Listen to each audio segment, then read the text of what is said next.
Merci. Honorables députés, chers collègues, honorables invités, permettez-moi, après avoir porté votre choix sur ma modeste personne, pour occuper le siège de président de l'Assemblée nationale, de m'adresser à votre auguste Assemblée. Je vais donc me tenir debout pour m'adresser à cette auguste Assemblée. Monsieur le Premier ministre, chers frères, chefs du gouvernement, Madame et Messieurs les présidents d'institutions, Monsieur le ministre d'État, auprès du Président de la République, chargé des relations avec les institutions, Madame et Messieurs les ministres d'État, Mesdames et Messieurs les membres du gouvernement, Excellences, Mesdames et Messieurs, les ambassadeurs et représentants des missions diplomatiques et consulaires, Excellences, Monsieur le nonce apostolique, Excellence le cheikh Aïma Diakité, honorables députés, chers collègues, Messieurs les officiers supérieurs des forces armées nationales, Mesdames et Messieurs les directeurs généraux et centraux, honorables chefs traditionnels et éminents guides religieux, chers amis des médias, Mesdames et Messieurs, permettez-moi, avant de m'exprimer, de rendre un hommage à mon prédécesseur, Feu le président Amadou Soumaoro, homme de devoir, de conviction, de fidélité, de loyauté, grand serviteur de la nation. Il a eu à conduire notre institution avec abnégation et dévouement. À la mémoire de l'illustre disparu, ainsi qu'aux parlementaires qui nous ont quittés récemment, je voudrais humblement vous inviter à observer une minute de silence pour le repos de leurs âmes.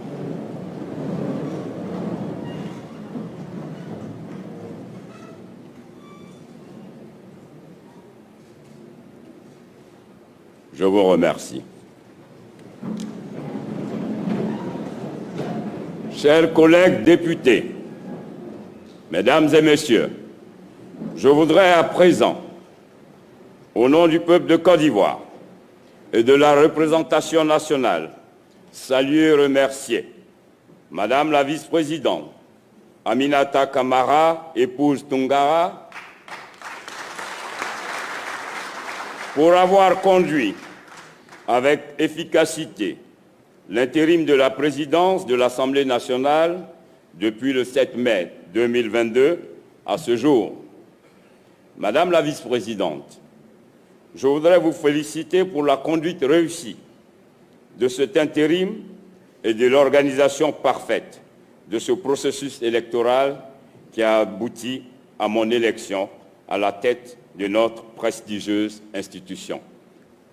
Je vous en remercie. En d'autres temps, j'aurais dit cher Tanti.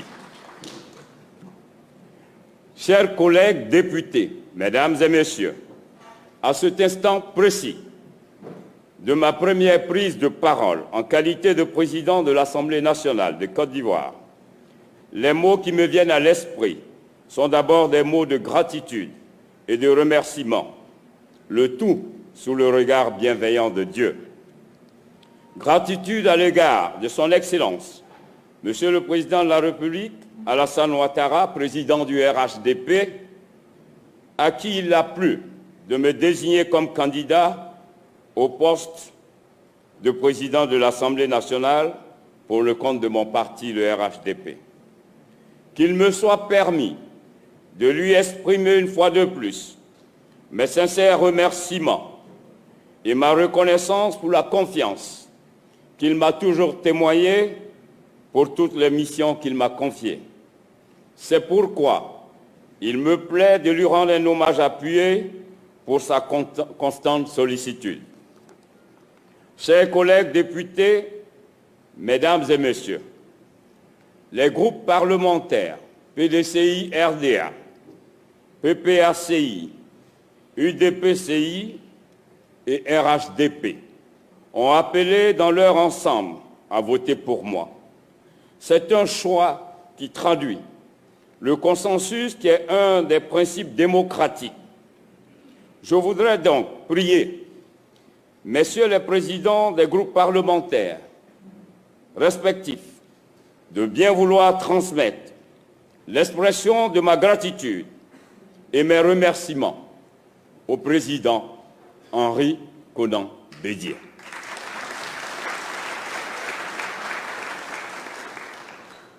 Ma gratitude et mes remerciements s'adressent au président Laurent Gbagbo. Mes remerciements et ma gratitude s'adressent au président Mabry Touakeuse. Et j'associe à ces remerciements le président Afi N'Guessan. Mes remerciements vont également à l'endroit de mes collègues honorables députés. Vous, non seulement vous vous êtes approprié ma candidature, mais vous m'avez brillamment élu. Je vous suis reconnaissant.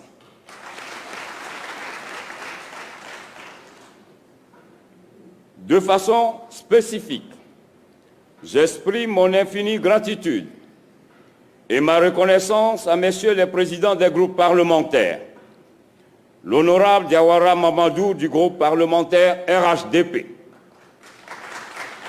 l'honorable Do Simon du groupe parlementaire PDCI RDA, l'honorable Oulaye Hubert du groupe parlementaire PPACI, enfin l'honorable Séri Pascal du groupe parlementaire UDPCI.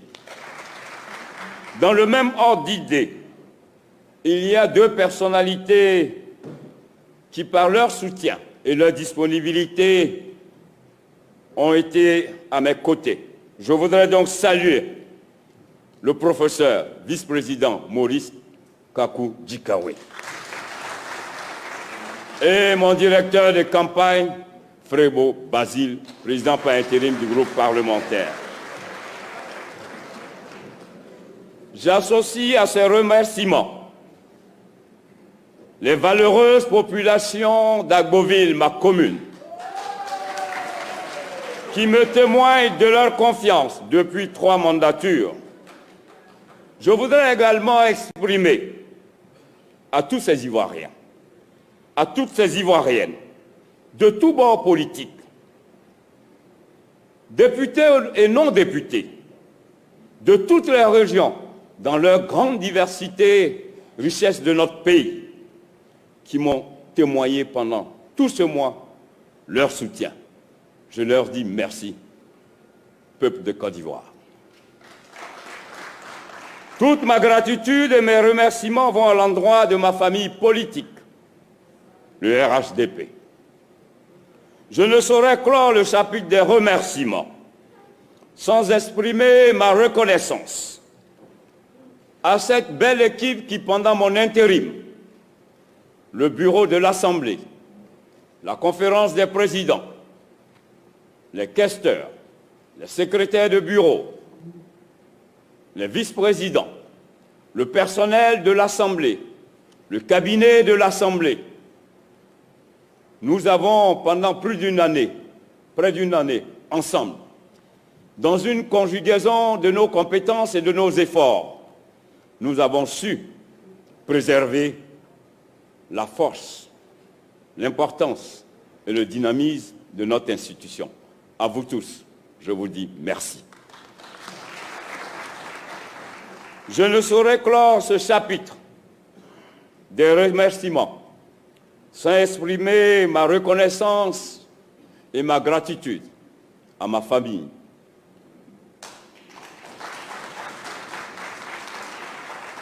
Je vous dis tout simplement merci.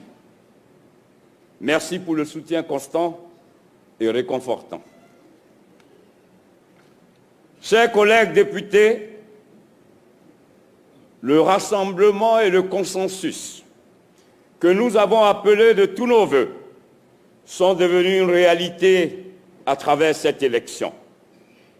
Ce fait inédit restera gravé dans l'histoire de notre démocratie. Notre fraternité, notre solidarité, notre engagement pour l'intérêt général ont transcendé nos sensibilités politiques. C'est pourquoi je mesure à sa juste valeur cette responsabilité que vous venez de me confier et qui m'honore. Je l'accepte avec humilité, mais aussi avec détermination, pour continuer la gestion de notre institution pour la législature 2021-2025. Parlant de cette législature, l'occasion m'est opportune pour rendre un hommage appuyé à tous les anciens présidents de notre institution, à toutes ces hautes personnalités qui ont eu la lourde et rude tâche d'occuper le perchoir de cette auguste assemblée. Chers collègues députés, dans l'attente de vous proposer un plan stratégique qui sera élaboré sous peu, dans lequel sera déclinée toute ma vision pour une Assemblée nationale forte, je voudrais d'ores et déjà vous annoncer quelques actions majeures, à savoir la modernisation de l'Assemblée nationale en la dotant de moyens novateurs en vue de légiférer efficacement. Pour ce faire, nous devons accorder une place importante à la promotion du e-Parlement par le processus de dématérialisation et de digitalisation de notre institution. À cet effet, je m'emploierai également sans délai à œuvrer pour l'amélioration de notre cadre de vie et de travail à travers la rénovation et la réhabilitation des principaux bâtiments et outils de travail au sein de l'institution. En le disant, j'ai mon regard tourné vers le Premier ministre et vers le ministre du Budget. La mise sur pied d'un comité ad hoc d'élaboration du budget de l'Assemblée nationale au titre de l'année 2023 dans une démarche inclusive et participative. La création d'une commission ad hoc en vue de la révision du règlement de l'Assemblée nationale et de l'élaboration du règlement du Congrès.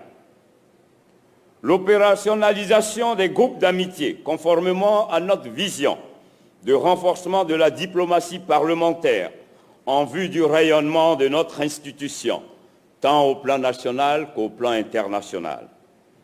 Autant d'actions pour lesquelles je voudrais nous engager toutes et tous, ensemble, à apporter nos précieuses contributions dans l'exercice de nos fonctions régaliennes.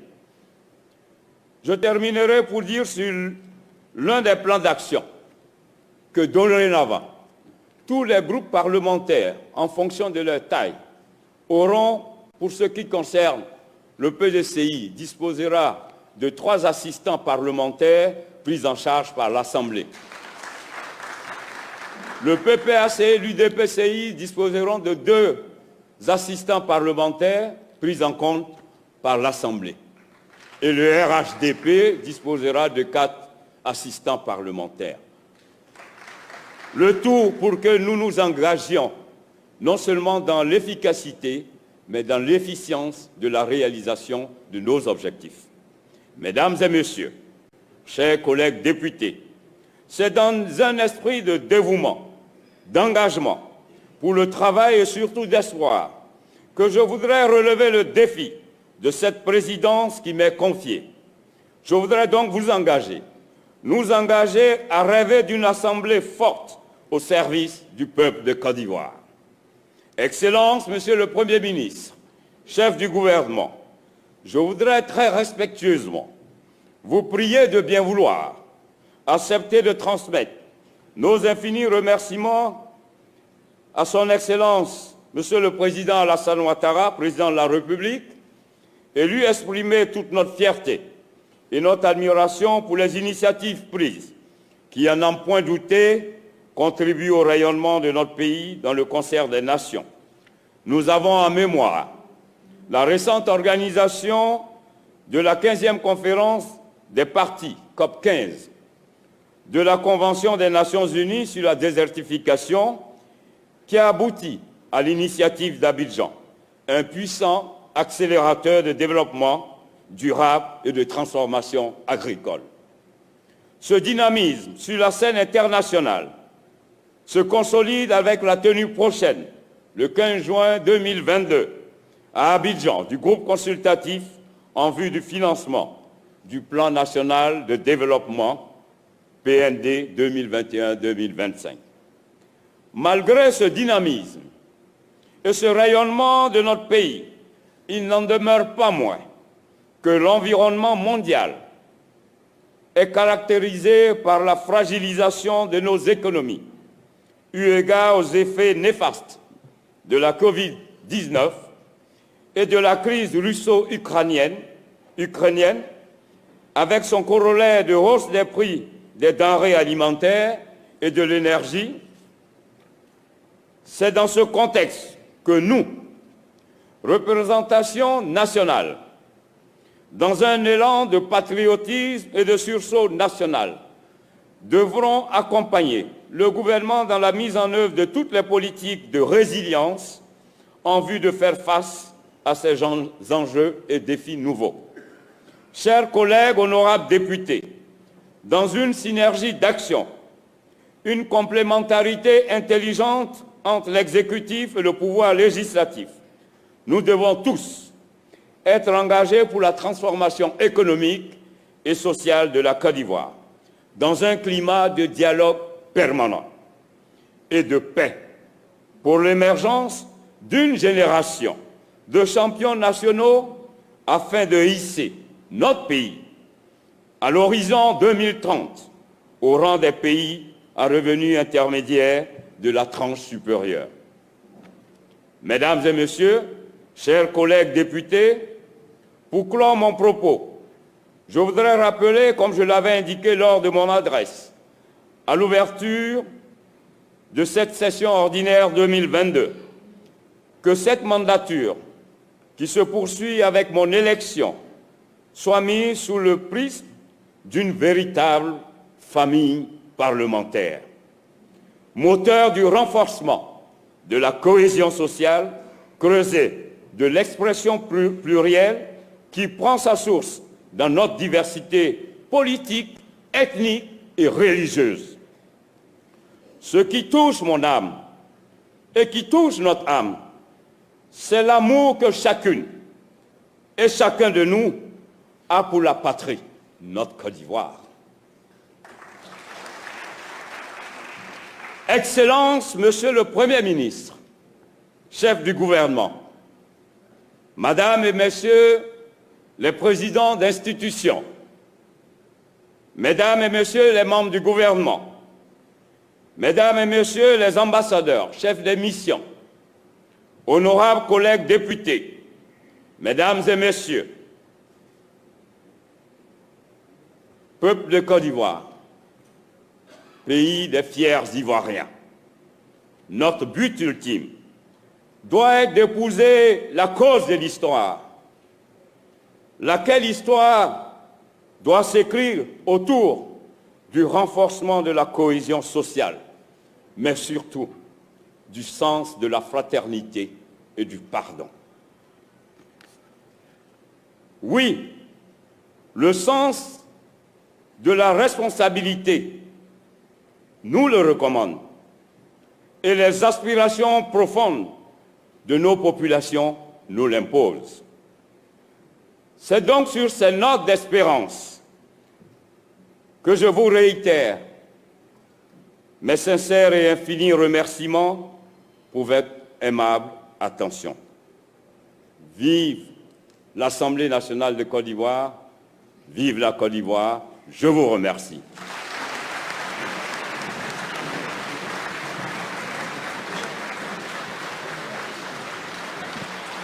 L'adresse du tout nouveau président de l'Assemblée nationale qui vient d'être élu. Adresse qui a été... Mes chers collègues, nous venons ainsi d'épuiser l'ordre du jour de la présente séance. Je voudrais vous remercier encore une fois, ainsi que tous nos illustres invités. Je vous invite donc à prendre part au cocktail servi à la salle des fêtes après la photo de famille. La séance est donc levée. La première clochette du tout nouveau président de l'Assemblée nationale, Adama Bictogo, qui convie ses